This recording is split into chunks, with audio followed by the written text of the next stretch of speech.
And thanks for joining us. Chiefs of military and defense amongst Ecowas member states say they are ready for a military action in Niger with the aim of restoring a democratic order in the Republic of Niger. Ghana's Defense Minister Dominic Nichul spoke at a meeting of chiefs here in Accra this morning and indicated that Ghana is ready to commit troops to Ecowas should all efforts to negotiate with the military junta fails. The security chiefs from 11 countries are currently meeting at Burma camp in Accra to draw up a deployment plan following last month's coup in Niger, which toppled the government of President Mohamed Bazoum.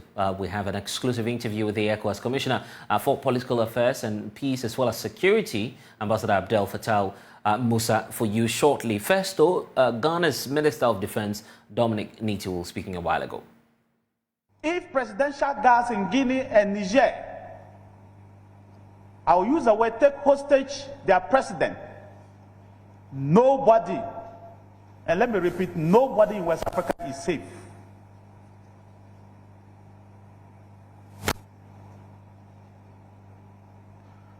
That is why I urge you to continue to be loyal to your heads of states. I urge you to continue to be loyal to ECOWAS directives and to give effect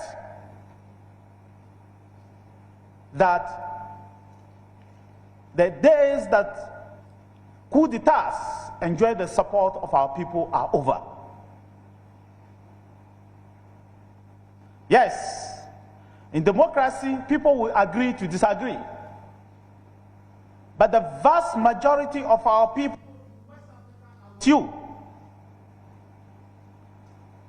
the vast majority of our people in West Africa do not want to be under the difficulties that we are facing today.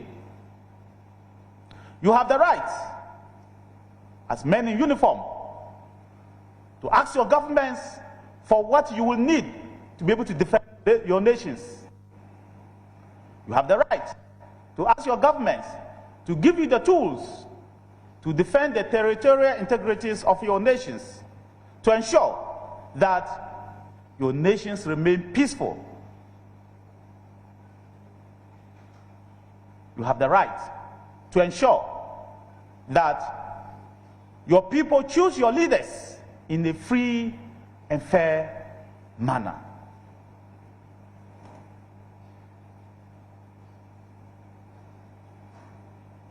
But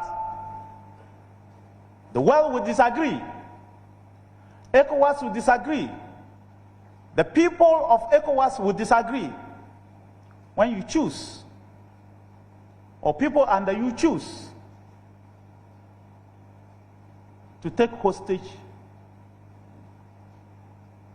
the people that your constitution gives power to. The Defense Minister indicating the position of the Republic of Ghana a while ago at Burma camp. But what's the next move for ECOWAS, knowing that it is going to activate the standby force? I've been speaking to ECOWAS Commissioner for Political Affairs, Peace and Security, Ambassador Abdel Fattah Musa.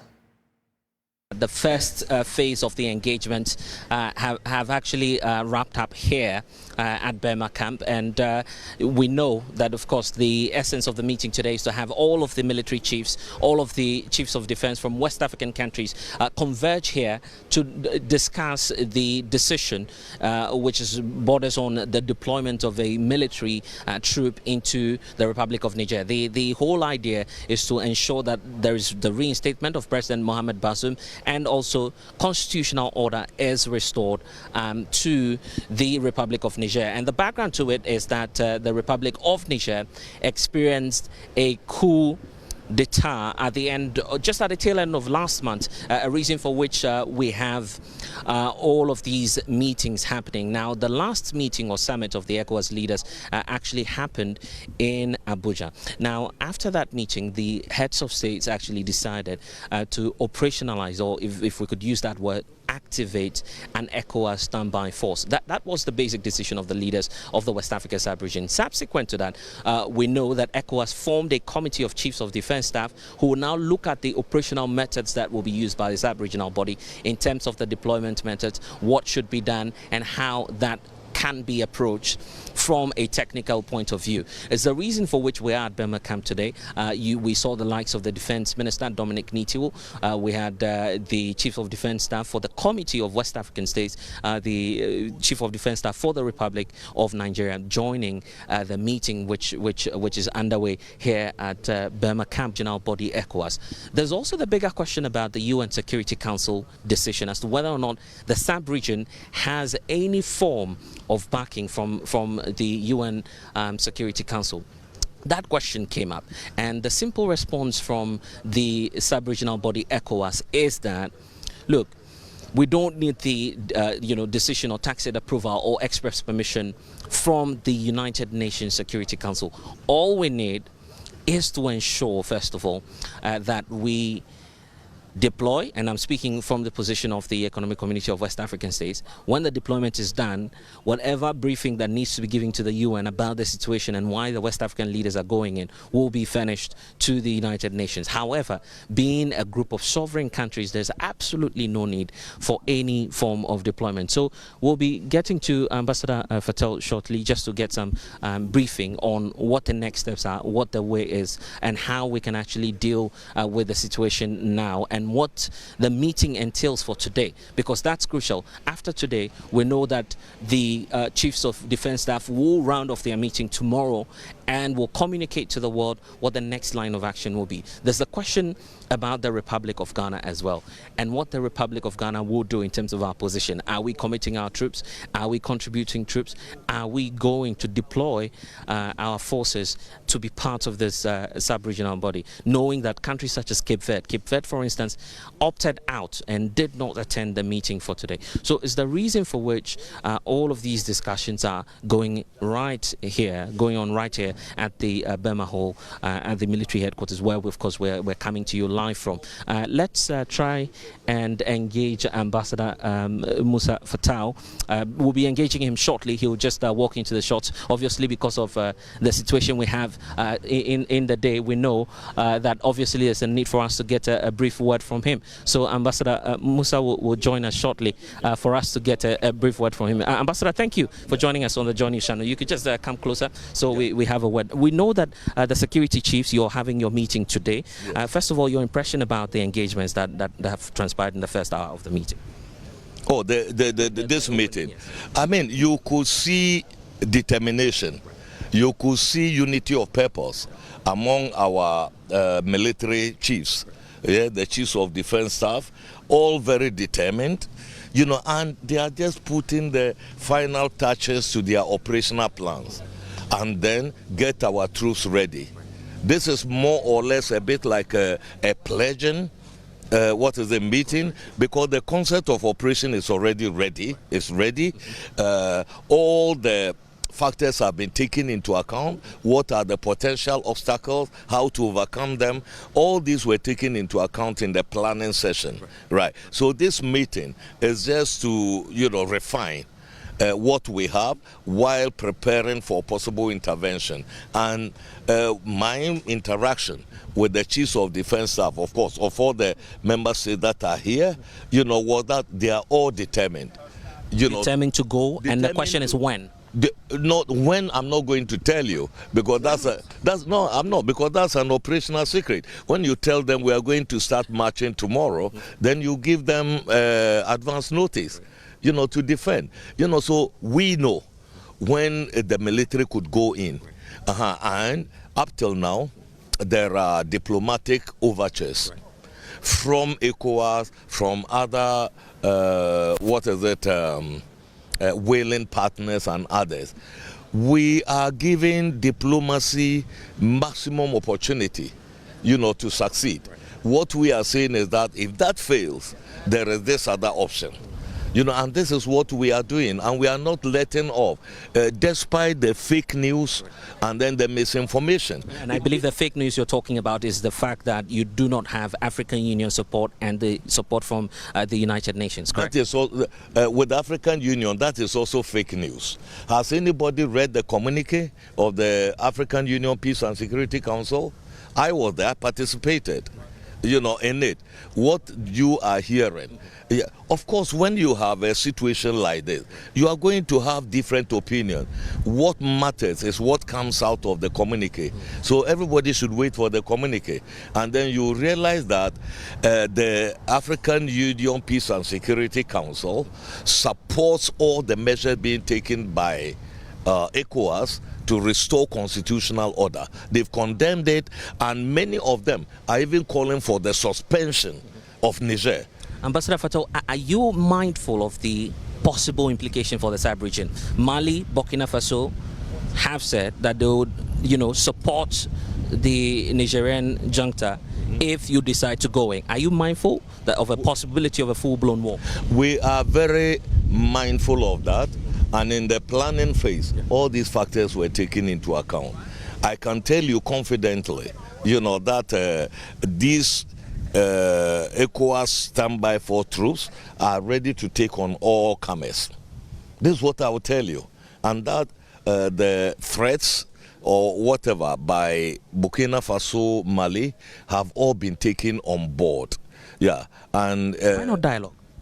Dialogue? Yeah. Who is closing the door? Probably, it could be Ecowas. No, it is them. Listen, just a few days back, we were planning Ecowas AU UN mission to go and meet them. They shut the door on us, saying they are not ready to receive the mission. You're setting about that report?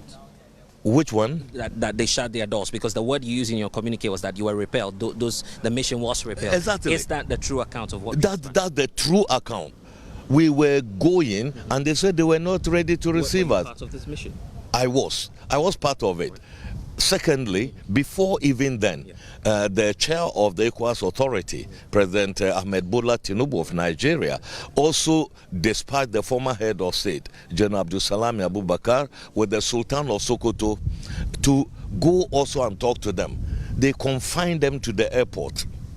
They confined them to the airport. They didn't allow them, citing so-called explosive security situation in town, which is all false. All right. So we have been extending the hand of dialogue, to them. They are rejecting it.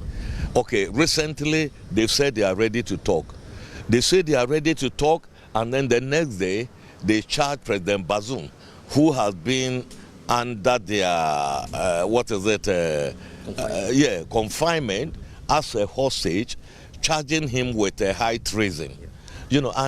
Somebody that you've arrested, kept, in detention for how many weeks, is now that you are finding high treason against him. So these guys are making up, justifications for their coup as they go along. And they will soon run out of excuses. So that is it. So we have not shut the door to dialogue. ECOWAS is ready to dialogue, but also we are not going to have an elastic dialogue. I'll ask you shortly about the criticisms that you're being used, quote unquote, by some other external forces. But the fear is that you're radicalizing this military team. The fact that the life of President Mohamed Bazoum and his family is at risk. The more you radicalize them, anything else could happen. Well, we have said we are going to hold the junta responsible if anything untoward happens to undermine the physical integrity, the security, the safety of Mohamed Bazoum and his family. They will pay dearly.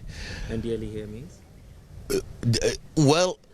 I'm not going to spell out how they are. Yes, I'm not going to spell out what will happen to them. But what I'm telling you is that there is a lot of fake news, around, right?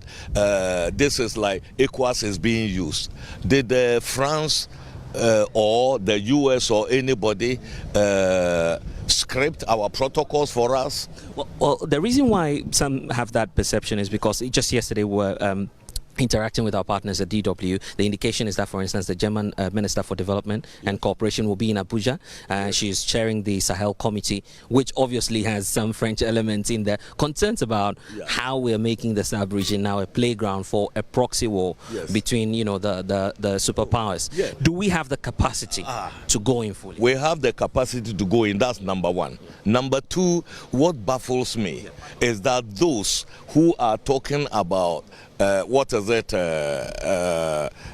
being teleguided by the West are those who are also promoting Russia. Okay, in the same people are those who see Russians as saviors. So when will Africa find saviors among themselves instead of always looking for external partners, either China, America, Russia and others? When are we going to project our own agency? That's the problem. You know, since the 1960s, right, Africa has always been an arena for proxy wars. First between the Soviet Union, China on one side, and then the West. And today, we are in a multipolar environment, and we are running around from the frying pan to the fire. Leave the Americans, leave the French, now the Russians are the saviors. The Chinese are the saviors, the Turks are the saviors. We have got all these forces in the region. All those who have Africa at heart, right, should try to generate internal resistance to all these, and not to oppose one and then be welcoming the other. On the other, you're not receiving funds from the West, from the French, or we are not receiving nothing, zero. We are not receiving anything. The heads of state have said we are going into Niger, if need be, with our own resources. Finally, the UN Security Council, backing. It's very necessary for you, knowing that the world is also watching what's happening. Do you feel that you flouted that protocol? The need to ensure that you work together with the United Nations. When did the Security Council last have unanimity? Maybe because of the geopolitics. So you may not have. Because of geopolitics. So it is obvious that even if you are going to talk about climate change, there will be a P5 member who will veto it, much less this situation. Multilateralism is dead. We are in a world of multipolarity. The Security Council will never be unanimous, and you just need the veto of one of the 5 powers. Okay? Permanent members. And then it is dead. Why waste your time? We have received the support of the United Nations Secretariat. The Secretary General has severally backed what Ecowas is doing. He has called for the release of Bazoum. He has condemned his detention and all that. For us, that is more than enough. Okay. So finally, what message do you have for the people of Ghana, some who are anxious that the region may be destabilized? Yeah. Look, fellow Ghanaians, I am a Ghanaian myself, right? So this is it. You see, we are talking about if we don't go in, if they refuse dialogue, what I would say to fellow Ghanaians is that the situation there will be worse than it is currently. There are already internal fissures that we are picking up. Okay, a country like Niger that sort of managed their diversity very well in the past, particularly the Tuaregs question. Today, they are saying that we, the Tuaregs and the Arabs, the majority who are the Hausa, the Kanuri, the Jerma, are now denying us the ability also to contribute to nation building through leadership. And already there are past guerrilla leaders, okay, who are mobilizing against this junta. So not everything is okay even within the country. Forget about what we hear. There isn't that unity. And the thing is that those who are fearing the consequences of a possible military intervention should exert pressure on the junta to go for the peaceful option. Ecowas has not closed that door. This is what I repeat all the time. We haven't closed the door, but people concentrate all their comments on the military option. They are not talking about all the other options that are on the table. Okay, so this is what I'll tell We're grateful. Definitely, the meeting will wrap up tomorrow. Grateful for your time. Thank you for joining us. And that's Ambassador Fatal Musa, who's the commissioner for the Ecowas. That's the secretariat, in charge of political affairs at Ecowas. And it's our way of wrapping up here from the military headquarters, Burma camp, where that meeting is still underway. We're hoping that by the end of tomorrow there'll be consensus, and we'll hear collectively from the Committee of Chiefs of Defense Staff who would wrap up and communicate to West Africa the modus operandi of that ECOWAS standby force that will be restoring constitutional order in Niger. Blessed Sogan reporting for Joy News, Burma camp, Accra. Okay, right after that, here I am in the studio and doing more analysis on the meeting which transpired today. So far, there's been opposition to the planned military action with the Christian Council, for instance, in Ghana, and other civil society groups pushing for diplomatic efforts. But the big question is, and which we're seeking some answers today to, is that should ECOWAS proceed to intervene when it comes to the political situation in Niger? Well, we've been asking some of our viewers on social media. So let's get to social media and get some of the feelings and sentiments that we have on there. And we've been doing that, for instance, on X, right? No more Twitter. So it's X now. Right. So we're asking the question, should Ghana contribute troops to the ECOWAS standby force to Niger? That's the question we're asking. So, for instance, you have an option if you feel you are indifferent. So that's where we stand, for instance. We're standing, in the middle. For instance, we're giving that option that we're indifferent about it. But if you take a look at the views that we have so far, and we started this just some few hours ago, minutes in fact, upon coming on air, you would realize that there's this whole wave of resentment against the decision to deploy the troops into Niger. That's because, just take a look at it, 11.2% say, well, you can go ahead and intervene when it comes to the situation in Niger. And a significant population of about 82.5% are saying, no, we don't agree with that option. Quite a few also are in the middle, just like we are, being indifferent about the situation, amounting to some 6.3% of the population, which believes that, whatever the decision may be, whatever the outcome may be, the feeling is that you could go, you could also stay where you are. But it's quite clear, a stark difference in terms of those who disagree and those who agree. And the difference is very, very significant. 80% plus indicating that they would want ECOWAS leaders from the West African sub-region to desist from going ahead with that intervention. It's the reason for which we're having this discussion, because ECOWAS says that it will fund the military action from their own resources, which actually means that in the coming days, this will be done through the efforts of myself, yourself, the general public, because Ghana would also essentially be contributing some troops to be a part of the ECOWAS force. So we actually hit the streets of Accra to find out what you've also been saying about this decision. We know that we are in deep crisis now, but the key point too is our brothers that need our aid. So this is even though we are in crisis, a major crisis. It's our Ghanaian money though, but it's a humanitarian support that we are giving to them. Ask yourself, what is the main reason? What is going on there? You should know, you and I, we should know what is going on there. Because of bad governance. That is why those kind of things is going on there. Likewise, let's come back to Ghana. Look at what is going on. People stealing money, hiding those money in their homes. Bank of Ghana losing a whole lot of money. So whatever is happening in Niger, I do concord it. I do support it. But for government should waste money in deploying our military men to go there, I don't concord it. So they need something like that. They need our help to go and support them, for them to stop fighting. Fighting is not good at all. Niger need the word of God. They lack so many things that we also have to support them to stop what they are doing.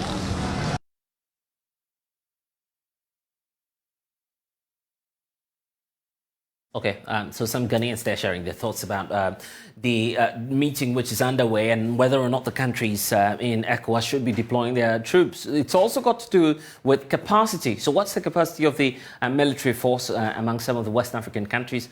My colleague Isaac Ofieje is a data analyst with the research desk here at Joy News.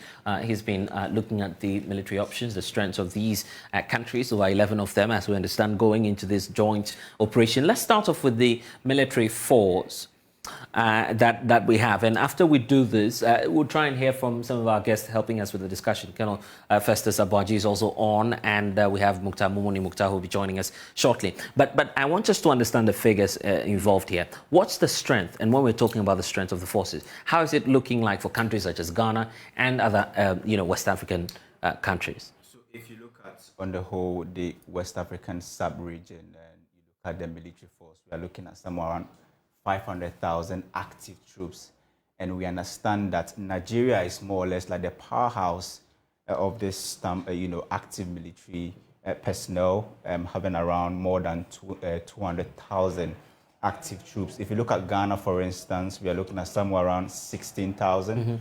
Togo is having around 10,000, with other countries having around around 20,000, 16,000. And in fact, the indication we're getting from the experts is that you need more than a 30,000 force to go in there. Let's do this. Let's hear from Colonel Festus Abaji. Isaac, we'll get into the data for you shortly. And Colonel, you've been monitoring the meeting that transpired earlier today. The indication we're getting, and you just heard from Ambassador Fatal there, indicating that they will go in, certainly. As for the time, they will not disclose that. So the debate is over as to whether or not ECOWAS will go in.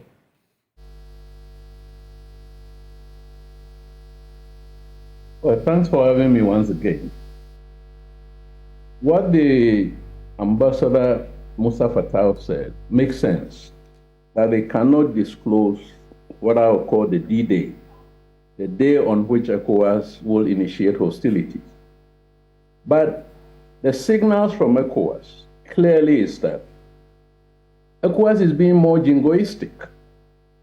You see, more than emphasizing diplomacy. And when you ask him about diplomacy, or you ask ECOWAS about diplomacy or the diplomatic option, it refers to delegations that went there a week or two ago and were rebuffed. Is ECOWAS playing a timeline on diplomacy that in such instances and in cognizance of ECOWAS's own experiences, when you engage with somebody you are in dispute with, after 14 days, if you hadn't had a response, that is where you draw the line and say that, okay, the diplomatic option is out of the question. Because we all know that after General Abdul Salam, former head of state, had been rebuffed, a delegation of clergy went there and they were received. We also know that a few days ago, the Prime Minister, newly appointed Prime Minister, went to Chad. And the Chadian leader had been the first to go to Niamey. Now, that is a track one diplomacy. The diplomacy that we're talking about is not only between ECOWAS and Niger. It is also about other key actors, especially our neighboring countries like Chad and so on and so forth, and other civil society entities, former head of states and so on. That's track two. That is part of the diplomacy. So I have a bit of difficulty for anybody who suggests that after 2 weeks of engagement, if there hasn't been the desired outcome from ECOWAS's perspective, that is the end of the diplomatic option. Now, what ECOWAS is doing is that ECOWAS has taken a position that we are coming to invade. Now, in conflict resolution, it doesn't work that way. So ECOWAS takes a position, entrenches itself. Niger takes a position, entrenches itself.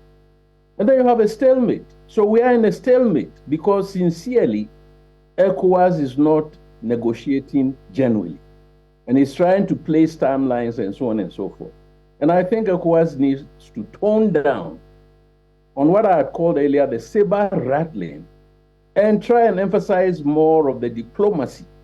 You see, but it's understandable in Ambassador Musa Fatal's own words That is part of the strategy of the strategic ambiguity, as he calls it.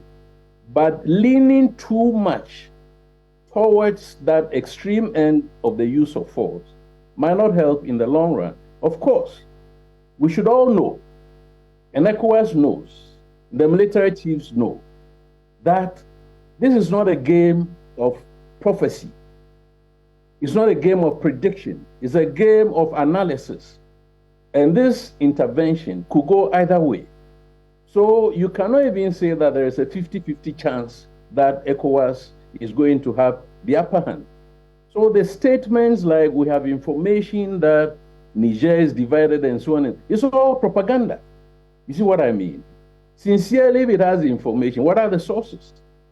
Now, the ambassador is saying that the AU Peace and Security Council has not issued a communique and that it is fake news that the PSC does not endorse the ECOWAS position.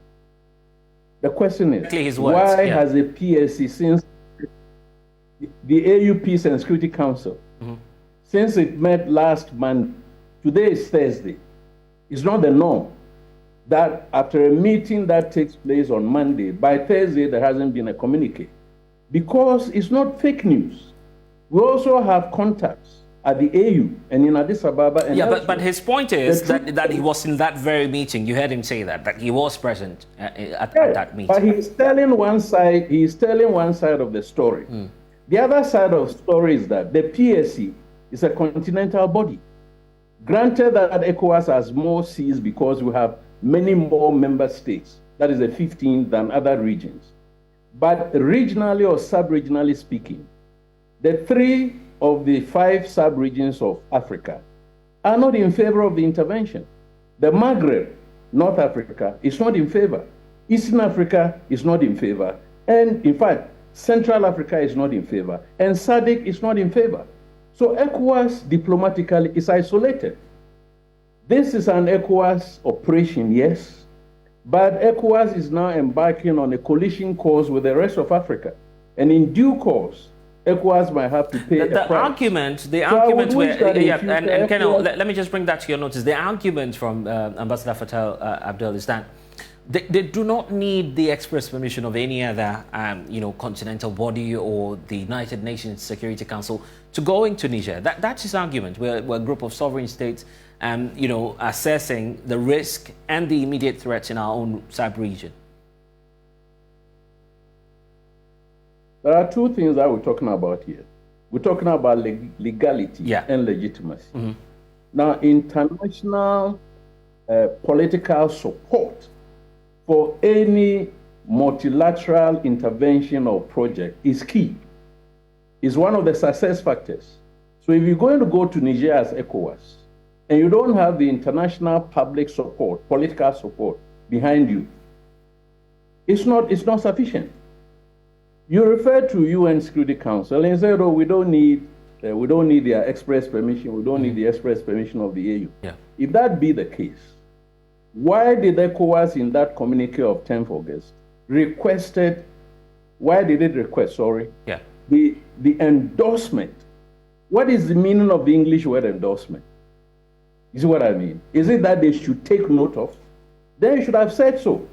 And indeed, this diplomatic expression, take note of, and substantively endorse, was a bone of contention at the PSC meeting, where they wanted to take note of.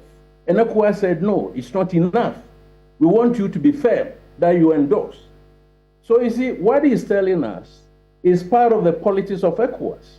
But I'm saying that even if we are not in the PSC Council in Addis Ababa, there are sources who also disseminate information. Right. I may very well have obtained my information from a SADC, diplomat or from anywhere. But the truth of the matter is that ECOWAS is diplomatically, politically isolated. I get that point. And now, that isolation. So moving on, we know, and they are emphatic now that they will move in. What are your fears about the possible implications for the sub-region? We need to go back to the statement that he keeps making, strategic ambiguity.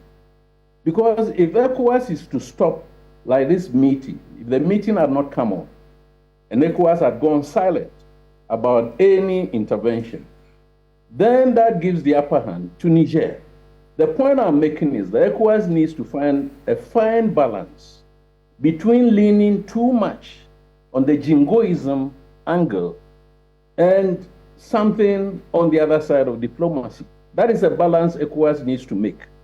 Now, as to whether it should go in or it can go in or not go in, after this planning, that is one of the stages, right? Mm-hmm. Any plan is on paper. Now countries need to go home, assuming Ghana has pledged whatever it is.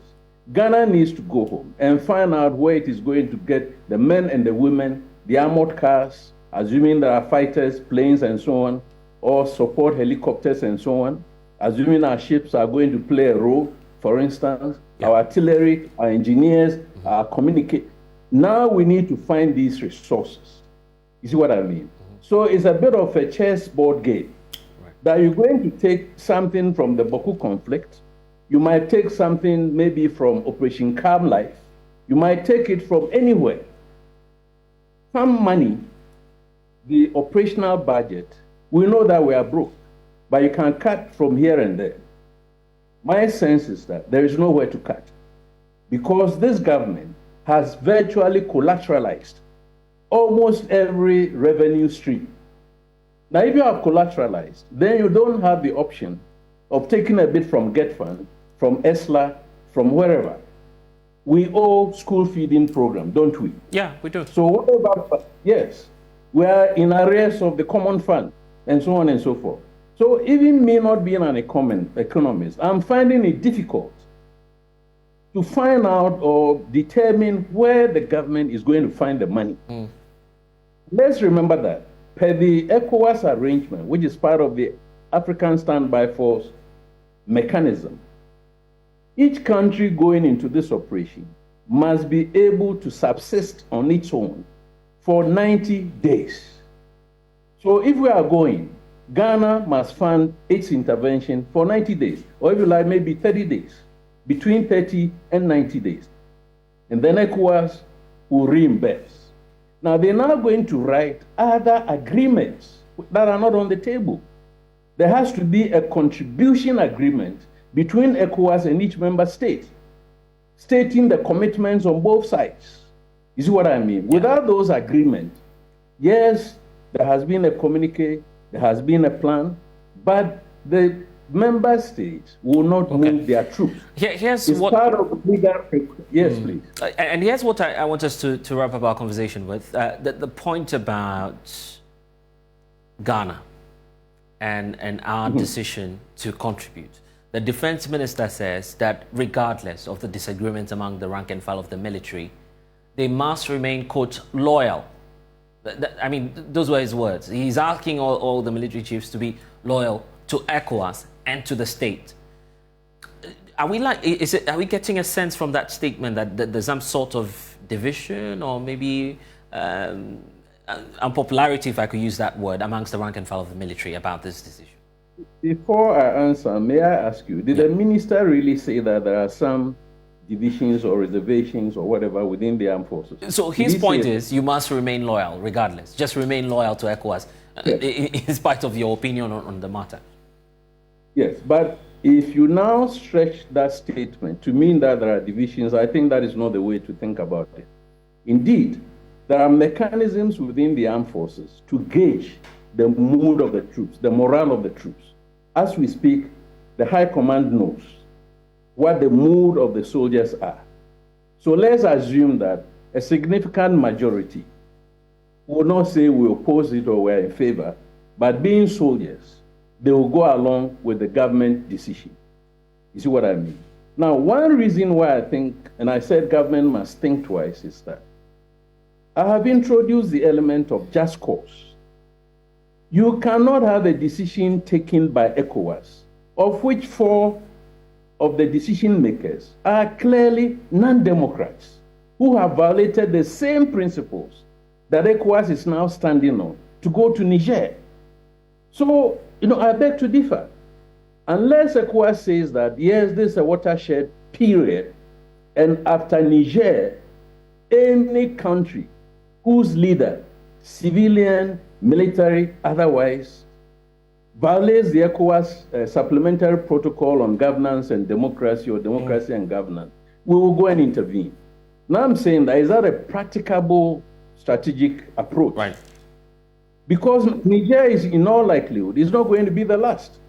And indeed, if we're going to go on that tangent, within the last 10 years or so, we would have mounted about 14 interventions in African member states, including the 4 whose leaders are now saying that they support the intervention.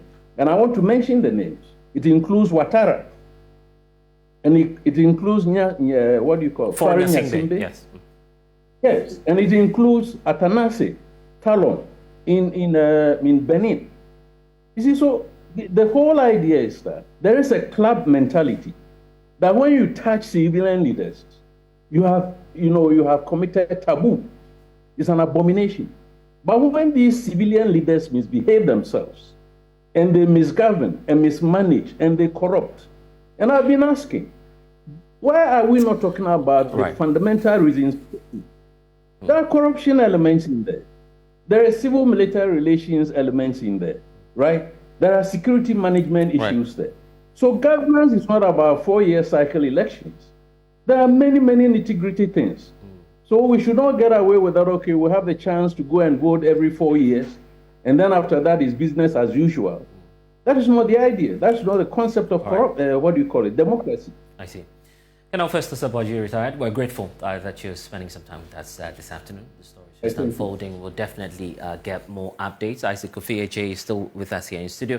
Mukhtar Mumuni Mukhtar is also joining us shortly to comment on the data that we've been looking at. And Isaac, you just started about the numbers.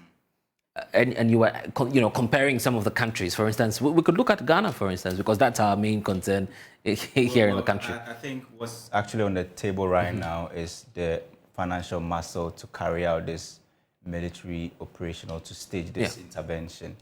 And ECOWAS themselves, they've been speaking to the UN Security Council. And since 2020, they've always wanted to set up this ECOWAS standby force with thousands of troops, but there's been setbacks just because of funding and also insufficient troops commitment. So since 2020, they've had this, issue that they had to battle with, but they finally settled on 2 options that they are looking at in terms of how they are going to deploy and what will be the budget involved. Okay. The first one is that, the numbers. Yes, they probably will set up a brigade of 5,000 troops. 5,000. 5,000. Okay. An annual cost of $2.3 billion annually.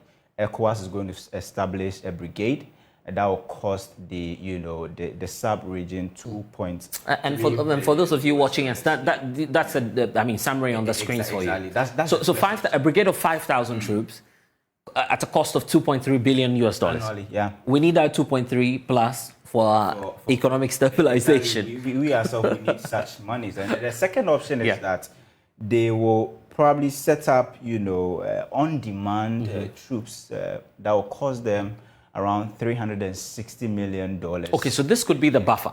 Exactly. Right. So we have a feeling, or per the information we are gathering, it looks as if this is actually the budget that ECOWAS can actually afford. Because at this point, you can't go and say, I am setting up a brigade to train people. You need the troops on demand. So that will cost you an estimated at least $360 million US. And let's do some quick math. Okay. So $360 million, that means every month you'll be spending $30 million. Yeah. Every week you'll be spending $7.5 million. And every day that will cost you $1.1 million. ECOWAS, they say, there's no superpower involved in this. We are going to fund this by ourselves. And the cost of a ticket to just fly over to Niger will cost way less. Yeah. Way less. So I guess 0.1% of that budget. Absolutely. Even less. Absolutely. And even feeding the troops and probably other accoutrement that you have to buy, that will be significant. That will be very significant. So at this point, ECOWAS will have to weigh the options. You know, you have two options on the table. One is, do you still go on with your diplomatic, engagement and probably set up that your 5,000 brigade and later on use it to serve as a deterrent to other people who would want to take over civilian government, or you want to go and use your own $2.3 billion. But I also want us to look at domestically, Ghana. Do we have that, our situation. Do we have that financial muscle to actually participate in this? So we are looking at the Defense Ministry's budget for 2023 is somewhere around 3.7 billion Ghana cedis. And that 3.7 billion Ghana cedis, if we do some quick conversion, that's around $380 million. So we'll just be spending that on the troops on demand. It does not even cater for the main... for the entire defense ministry or for the country's defense. So if you take that away, it's gone. In fact, the point I'm trying to make is that $350 million in terms of defense is a paltry figure. Exactly.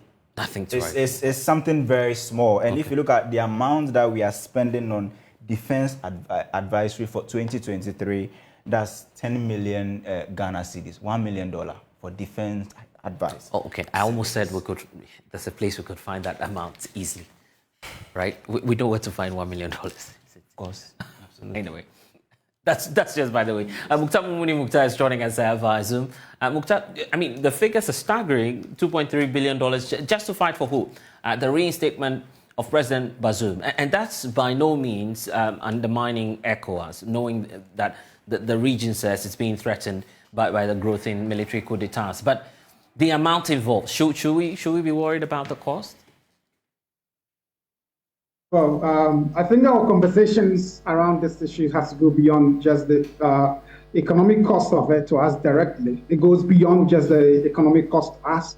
It has, other implications in terms of livelihood, in terms of long-term and medium-term security challenges for Niger and for the entire West African sub-region.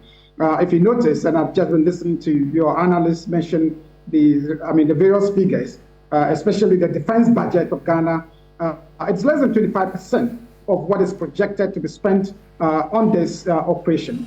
And so that tells you the huge or significant economic cost it would be to Ghana and to any other party that is involved in this operation. And I think that it's important that we look at the long-term consequences of it. Very often, when you deploy military operations or security operations of this nature, there are several other outcomes, unintended outcomes, that would impact significantly on the cost, the economic impact, and other livelihoods. And there's something we call mission creep. We haven't had, anywhere in detail in terms of the operational objectives of this mission in Niger. They are talking about prevailing on the military leaders to reinstall President Bazoum to take charge of the country. But what does that mean? Is that all there is to this operation? We haven't seen significantly, in specific terms, what are the objectives of it. So we know that when we accomplish that, we know that we have accomplished what we set out to do. Very often with that defined objective, there's a potential for what we call mission creep, the potential that you could stay far beyond what you originally intended to go in there to execute. And that would have huge consequences for the operation. I think that we need to be very, very thorough in terms of the engagement, in terms of analysis for the implications of this operation. Other than that, we may be getting ahead of ourselves in authorizing a military mission in Niger. If you listen to what has happened since morning here in Burma, Ghana, it appears that ECOWAS, I can appreciate that it's a very difficult situation for ECOWAS, and it's because we have missed several opportunities in the past to put things right in dealing with security in the sub-region. And so now is the next best time to deal with it. But we have to be careful about the way we do it, because I sense that in the communication of ECOWAS, it appears that they are very determined to use the military option in Niger, instead of exploring all the other options that were talked about in terms of engagement, diplomacy, and all that. And I can hear the justification built around the idea that the military leaders have not been willing to engage. But we have seen, in the last couple of weeks, some engagements have happened. The military leaders have engaged, leaders from Nigeria, from Chad, and other places. And our own, research here has indicated that the military leadership is interacting with other actors within the region. And so all these things show the possibility that the military leaders could be engaged outside of the military intervention that we seem to be obsessed with, by way of Ecowas. Okay. Are you by that suggesting that we cannot fund this, we cannot sustain this? Well, I'm not in a position to talk about the economic capacity of Ghana, but what we know publicly is that we do not seem to be in the right position to deal with this situation economically. We already have a very, very difficult economic situation. Households are struggling, businesses are struggling, young people in terms of unemployment, we are struggling to deal with this issue. And so if you bring in an element, of an operation that would commit us to some significant economic, commitment, it would be huge on us, and I don't think that we will sustain it. And if you listen to the economists, they tell you that this is the worst we have been probably in a very long time, in about maybe half a century. We haven't been in this situation in terms of the difficulty that we are in. And so, if anything, we should be leading in terms of mobilizing regional support for deploying, diplomatic options to show, Ghana's diplomatic prowess, non-military, tools for negotiation and resolving this issue peacefully. If you notice, Ghana has been chosen for this meeting of military, chiefs within the region, and is, owing to the long-term stability and peaceful that Ghana enjoys. And so we should take the lead as a regional leader for peace and security, and ensure that we do not, get judged by generations later for any negative role in regional security. So I think that we have to be very cautious about the way we do this and buy enough time to look at all the other options in engaging in this situation. The decision of Ghana to host this, what are the direct or remote impacts in terms of possibility on our country? Because the feeling of some experts is, by what we're doing, we're sending that signal that we're the forerunners when it comes to the military action. We have our citizens, nationals there in Niger. That's a security threat, isn't it? Yes, on one hand, it gives us some prominence in terms of regional leadership in dealing with security in the region. And for that, I support that kind of initiative to take a leading role in dealing with security situation or problems within the sub-region. But we also have to look at the implications it would have on us in long term and short term. Already, you are hearing people from Niger, Ghanaians based in Niger, talking about the fact that there's some kind of communication going around within Niger, that if Ecowas authorizes military action, citizens are going to rise up against nationals from these countries that are part of the Ecowas decision. And that directly puts our citizens in danger in Niger. And so that is a possibility, and that is a very, very real danger to consider. The other part is, no matter how it goes, whether we go ahead with the military action or we go with the diplomatic tools in terms of options, it has both positive and negative consequences for us. So I think that in principle I agree. I support the idea that Ghana should host this kind of engagement, but at the same time we need to look at all the broader implications it has for all of us, and to be safe in terms of how we could play a very positive role in it. We need to be very exhaustive in terms of the diplomatic and non-military ways to deal with it. And I think that this engagement today, we should build on it in a much more positive way. I'm not comfortable with the way Ecowas is speaking about it, because it appears that they are staging a very belligerent, bellicose posture when it comes to the military option, because the conversation seems to be more disproportionately focused on the military option. And you hear the spokesperson, you hear Ambassador Musa talk about this, and he appears to be justifying the decision, even before we arrive at that decision, saying that we do not need unanimity in terms of going into Niger military intervention. He talks about the fact that, in fact, he has declared that multilateralism is there. And so it doesn't matter how many people support this decision, it has to be done. And that is dangerous, because we are getting ahead of ourselves in that decision. We need, because the understanding in the beginning was that this engagement is a deliberation regarding what are the options, what are the implications, how do we go about it? Should we go in, should we not?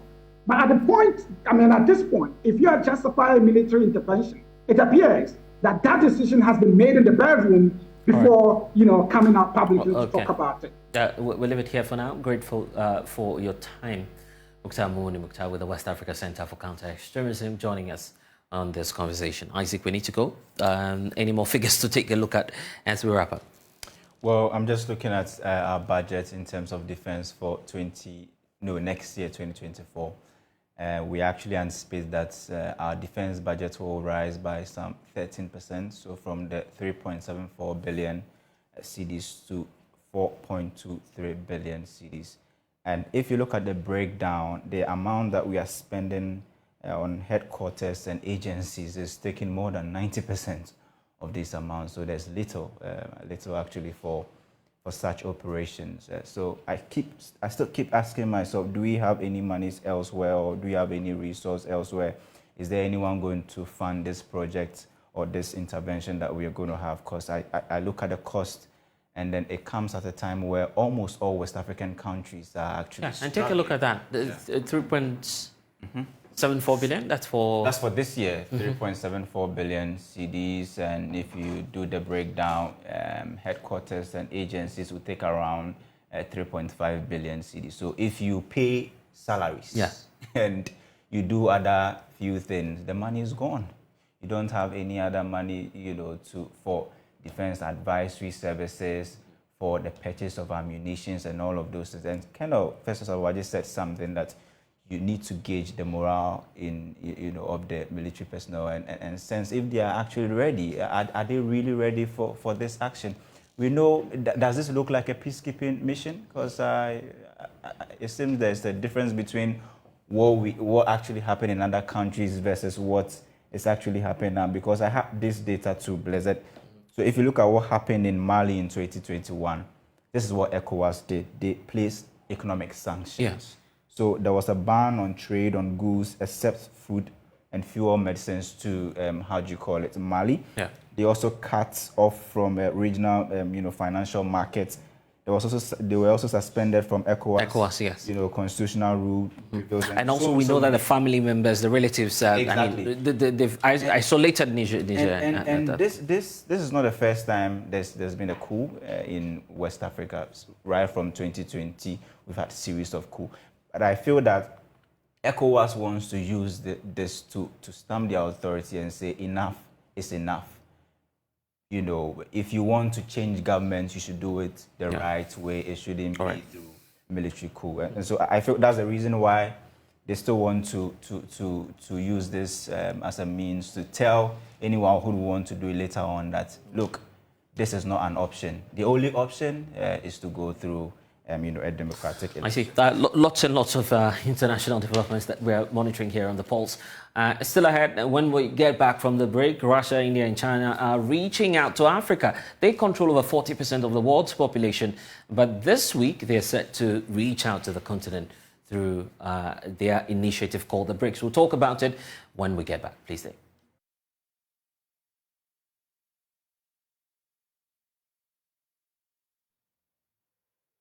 And thanks for staying with us. The Electoral Commission says Parliament is undermining its efforts at having a credible voters register to organise the elections for the nation. For more than a year now, the EC has failed to convince MPs to approve a new constitutional instrument which outlaws the use of the guarantor system to register as a voter. In its place, the Commission proposed the use of the Ghana card as a sole identity document to register as a voter. In a rare bipartisan move, both the NPP and the National Democratic Congress MPs rejected the proposed recommendations to the EC, maintaining that the guarantor system is a position that the EC has disagreed with and refused to comply with, maintaining that it has a draft CI. Well, let's get more from my colleague Kweku Asante, who was at the press briefing that the EC organized today. Kweku, thanks for joining us. Tell us more about what the chairperson of the EC has been saying. And just before we're listening to that address that she made today, what more can you say? Well, Blessed, the Electoral Commission chairperson, Madame Jean Mensa, started her address with an onslaught on the guarantor system as we know it. She says it is fraught with challenges. It is allowing foreigners to decide for us who should lead us. And that is, in fact, the basis upon which the Electoral Commission is seeking to amend the CA that is currently before the House to make way for the new system which will outlaw the guarantor system. Let's listen to Madam Jean Mensah as she attacks the principle, the way the guarantor system works, and why the Electoral Commission cannot simply work with it. As a commission that is determined to conduct credible, transparent, fair, and peaceful elections, we were keen to establish and uphold the integrity of the foundational document, which is the voters' register. Hence, our proposal to use a Ghana card as the sole document for identification of a person's citizenship, as well as age. Our experience from the 2020 registration exercise, ladies and gentlemen, showed that several minors and foreigners using the window of the guarantor system found their way onto our roll. To rid the register of minors and foreigners in 2020, the Electoral Commission established the District Registration Review Committees, which worked for several weeks to delete the names of minors and foreigners from the register. It took substantial time and effort to expunge the names of illegal persons from our roll. During the registration, some 40,000 minors and foreigners were challenged, and we managed to expunge some 15,000 minors and foreigners from the register. This number is one too many, considering that in a time past, we elected a president with less than 40,000 votes between the first and second runners-up. In our view, this should not be countenanced or tolerated by any quarters, as it has the potential of undermining the credibility of our elections. The question we asked ourselves is, why should we continue to use the guarantor system, which opens the door to corrupt and illegal practices and undermines the credibility of our register some 30 years after it was first introduced, and especially now when nearly 18 million Ghanaians above the age of 15 years have the Ghana card. So, Kweku, there you have it, the position of the Electoral Commission on this matter. Madam Jean Mensah's response to the question you posed about whether or not the EC will listen to the recommendation of Parliament to include the guarantor system. What's, the response from the chairperson of the EC? Blessed. So, on the 31st of March, Parliament agreed, consensus, rare move on both sides to recommend to the Electoral Commission to amend its proposed CR to include the guarantor system. Madam Jean Mensah said that is not something that is up for discussion. It will not be considered at all. Let's listen to it. Draft CI that is before Parliament, we do not intend to put back the guarantor system, because we do not believe that the guarantor system has augured well for us. 30 years ago, when we took this journey and we did not have, a Ghana card, it was only proper that we adopt a system that would ensure that people who didn't have any documentation could come on board. 30 years on, as an evolving democracy, we now have the Ghana card, and we are saying that we must rely on it by the very laws that Parliament made. That is the LI 2111. And it's the surest way of ensuring or guaranteeing the integrity of our register. We noted that in 2020, persons who qualified to vote around the country challenged some 40,000 minors and foreigners. And it took a lot of effort, time, and money to expunge some 15,000 minors and foreigners from the roll. And this is one too many. Can you imagine these minors and foreigners shaping the destiny of this country? And we know that in the past we've had very tight margins. And so we must be committed as a country to work towards ensuring the integrity of our role and to ensure that only those who qualify, are on the roll. Where in this world can we go to the United States and say we want to go and vote for their president? And so why are we allowing that here? And it's a well-known fact that the guarantor system is a door and a window to allow such corrupt and illegal practices. It is well known. There's documentation available that in 2020, foreigners were brought on board from across borders. I myself saw a video of a vehicle with French nationals who couldn't speak any language. You know, and so we are saying that we have evolved. Our mandate and our desire is to ensure that the register is credible. And by so doing, the intention is not to disenfranchise anybody. Having a credible register of persons who qualify, only eligible Ghanaians, is not to disenfranchise anybody. What and who we are preventing are foreigners and minors, and they do not qualify. And so we intend to maintain the draft CI. Quickly, here's the point, and it's a fact as well, that the Ghana card has not been issued to all eligible Ghanaians. We agree. So how does the EC intend to deal with it? You know, the Electoral Commission says it is going to wait for the National Identification Authority to mop up and register as many Ghanaians as possible. We know that the CI is not before Parliament. But because of this, the Electoral Commission cannot wait, and they have to go ahead and do district-level elections.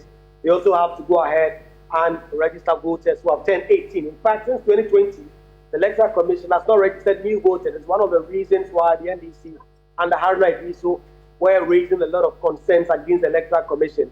But that is some of the issues that they have to deal with currently. And according to the Electoral Commission, they will now have to rely on the NIA to mop up, to register as many Ghanaians as possible so that they can go ahead and register those persons. But like she said, clearly, the Electoral Commission has no thought at all on backing down on that demand to make the Ghana card the sole identity document. And we must point out that regardless, the limited registration exercise will continue. That's because the district assembly elections will have to proceed. So how will the EC deal with that, knowing that there's an upcoming district level elections?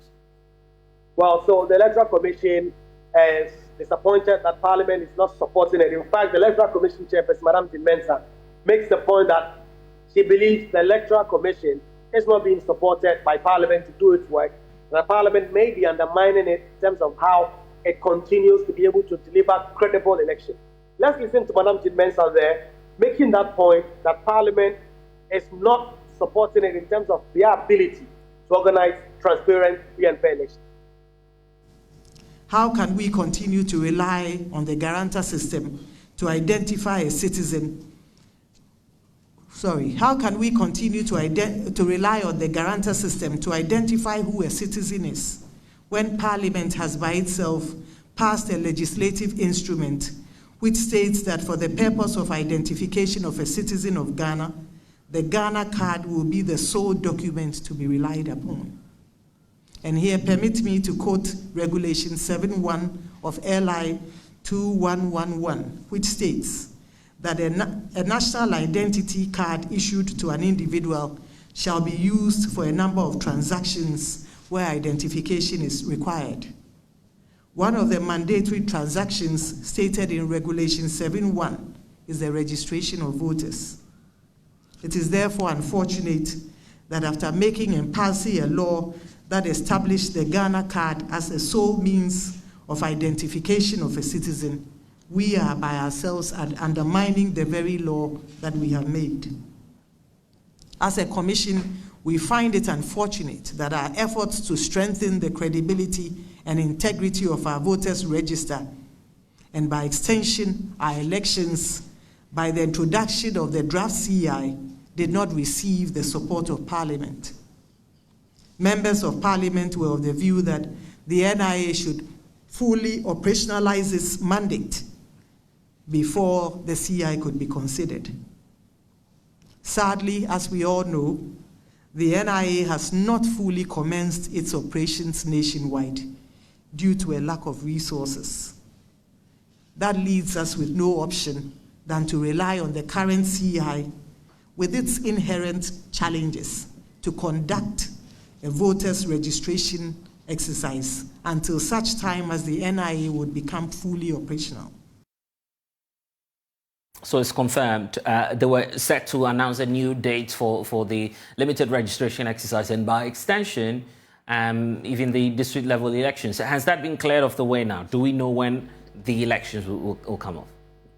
Yes, Blessed. As we speak, the Electoral Commission has firmed up the 12th of September to the 2nd of October to do the limited registration exercise. The minority had raised concerns together with the NDC that they wanted this registration exercise to take place at the electoral level, that is your polling station. The Electoral Commission said it's not doing that. It's going to hold this registration exercise at the district level. So all 267 offices of the Electoral Commission, including the newly created Guan district, you can go there and do your registration. There have been questions to the Electoral Commission chairperson that there are so many communities that are very far off from the district level. He says that if persons are willing to vote, they must be willing to put in some effort to be able to register. The district level election would have suffered a few postponement is now firming up, and on the 19th of December this year, the Electoral Commission will organize that election as well. The main challenge with that district level election has been the issue about participation, the fact that there's significantly a low voter turnout.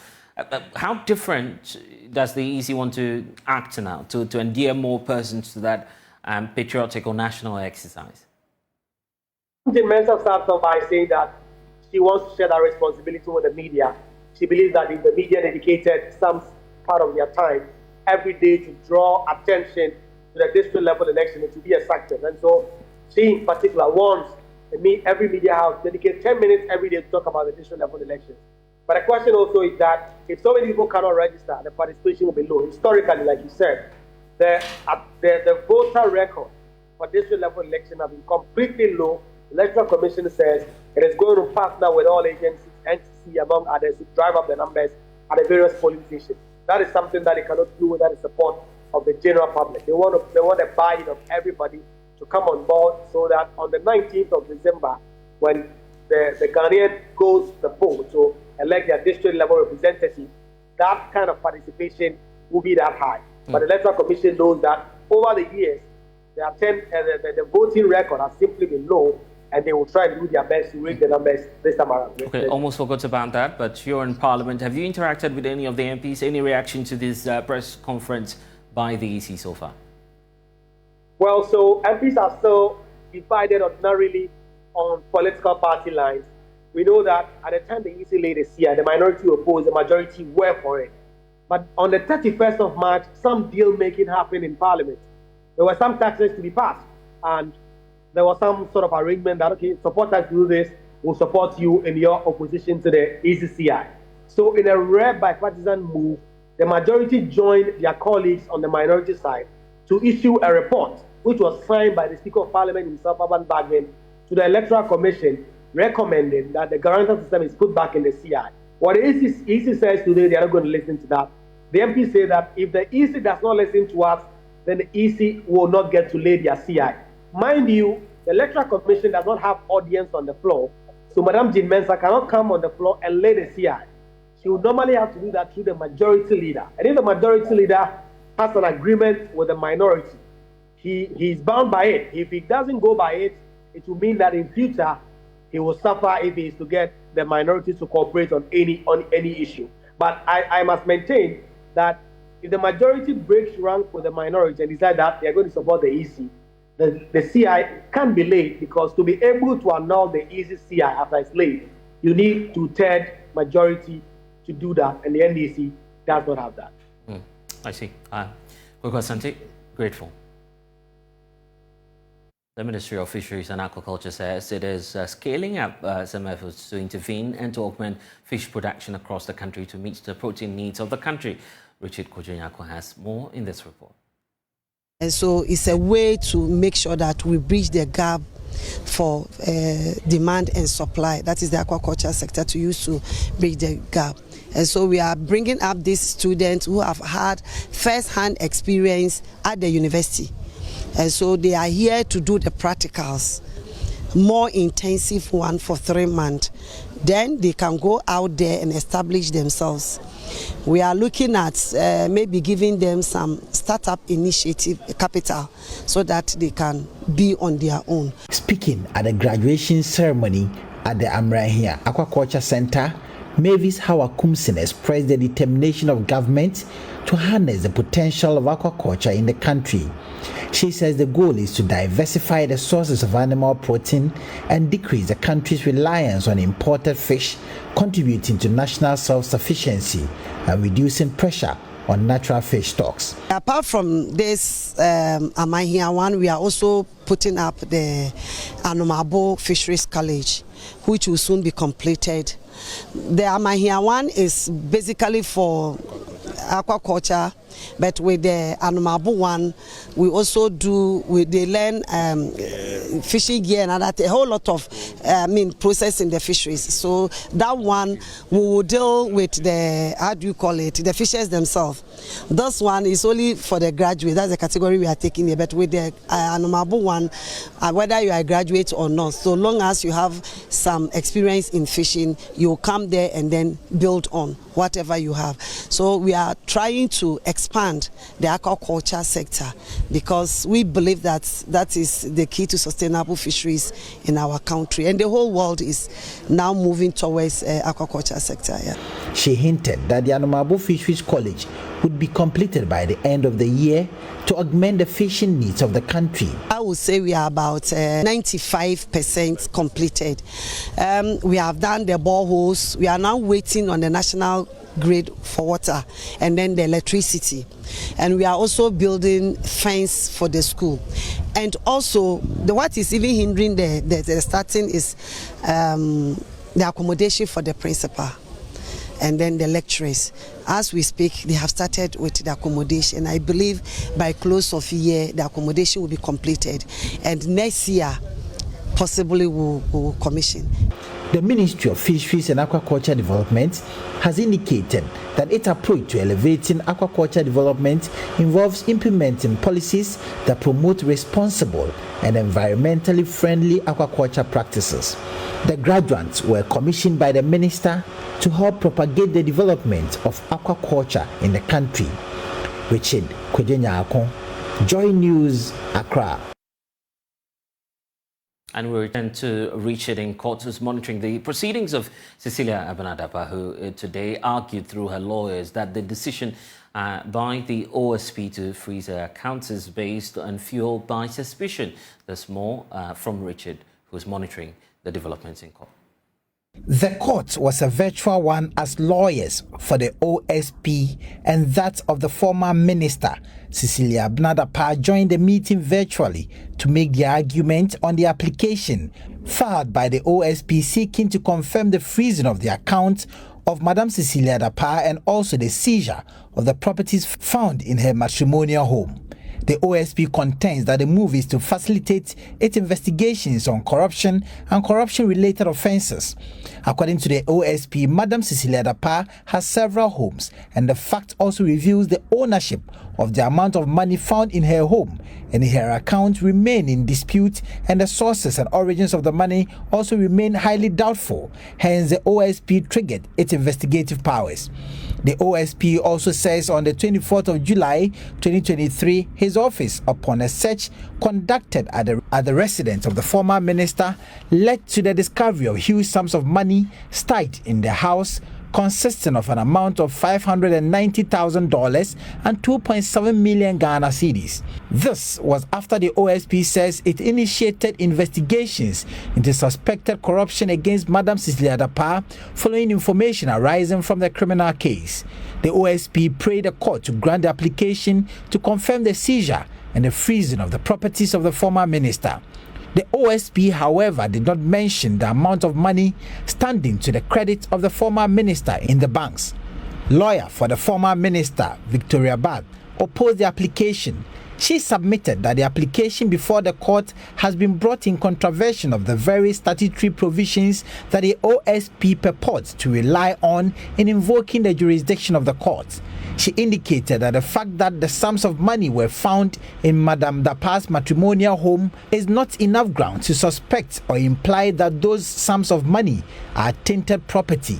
Likewise, she says there is no basis to suspect that the monies in Madame Dapaah's account are tainted property, especially when banks are routinely required on a daily basis to report suspicious transactions. And thus, the assertion that the OSP needs to freeze the account to facilitate investigations is unjustified, since every information he requires in the alleged suspicion of tainted property will be contained in the bank statement. For her, the application has been brought in flagrant breach of the OSP's own enabling legislation and seeks to perpetrate an arbitrary exercise of powers based on nothing more than suspicion fueled by misrepresentation of fact and resultant media frenzy, and that the court should resist the temptation to be enmeshed in illegality. It was also revealed in court by the OSP that both the former minister and the husband were placed under arrest and granted bail. In fact, the court has adjourned its ruling to the 31st of August for determination of this case. Reporting from the court complex, my name is Richard Kwejenya for Joy News. Residents of Ofanko are raising concerns about the nature of the road network within the community. There's more for you. Please repair the road for me because I'm already dying. Anytime I return from the hospital, my health deteriorates because of this road. That was 85-year-old grandmother Emilia Hayford speaking to me after she had returned from the hospital. For her, visiting the hospital can only be possible if she gets a neighbor to carry her to a nearby car, else she cannot go. Her daughter, Tama Hayford, says this has become necessary due to the destruction of their road. Carrying her to the car will take about 30 minutes. And to the car, she has to relax before the driver even sets off. By the time she gets to the hospital, her BP is way, way, way high. So she has to be detained. I mean, going to the hospital and back, it's a very, very big problem for her and for us. This morning, she was crying. How can it be? It's not good at all. She says this depressing situation causes her mother to sometimes wish she's no more. We went to the hospital when Tuesday. She told the doctor that she wishes she had to give her depression medicine, which is so bad. My mom, she's depressed. She's very, very, very depressed. So please, whoever we have to talk to do whatever, I'll break down. I think the little we've said, the government, not the road minister, should listen to our plea. This is not the first time we've done this. This road you see behind me was once a bustling street connecting this area that's veterinary and the Ofanko barrier. But today, it's been left to a pale shadow of its former self. Something you can best describe as an uncompleted open drain. The residents are saying one thing: the government needs to act and must act quick. I think we are getting worried. There are aged in the community, aged men and women. How do they go to the hospitals? How do they attend to their medical situations? The school pupils that trek these areas, their lives are always in danger. You are out there working. You are afraid of the fate of your wife, your husband, your kids. It's very pathetic. The residents say they are tired of the flooding situation that occur anytime it rains as a result of the uncompleted drainage, which has led to the destruction of their road and their And it's now official. Joy Prime, Joy FM and all the Multimedia Group Limited platforms are media partners for the biggest carnival here in Ghana. I'm talking about the Chaliwati Street Arts Festival. It's an annual colourful festival of sights and scenes with thousands of revelers to be treated to a rich African heritage, art, dance, street painting, graffiti and others, you name it. And trust me, with the multimedia group involved in this is going to be an explosion. So it's going to be a promotion of our creative arts economy while achieving the mission to sell and promote Ghana.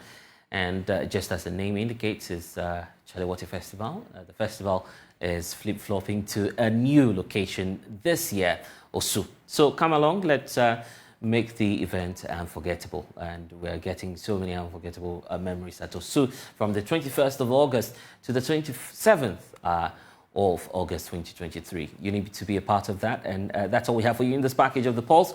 I am Blessed Sugan, wrapping up the show. Log on to myjoyonline.com. More stories there for you. Next is Let's Talk Showbiz. Thanks for your time.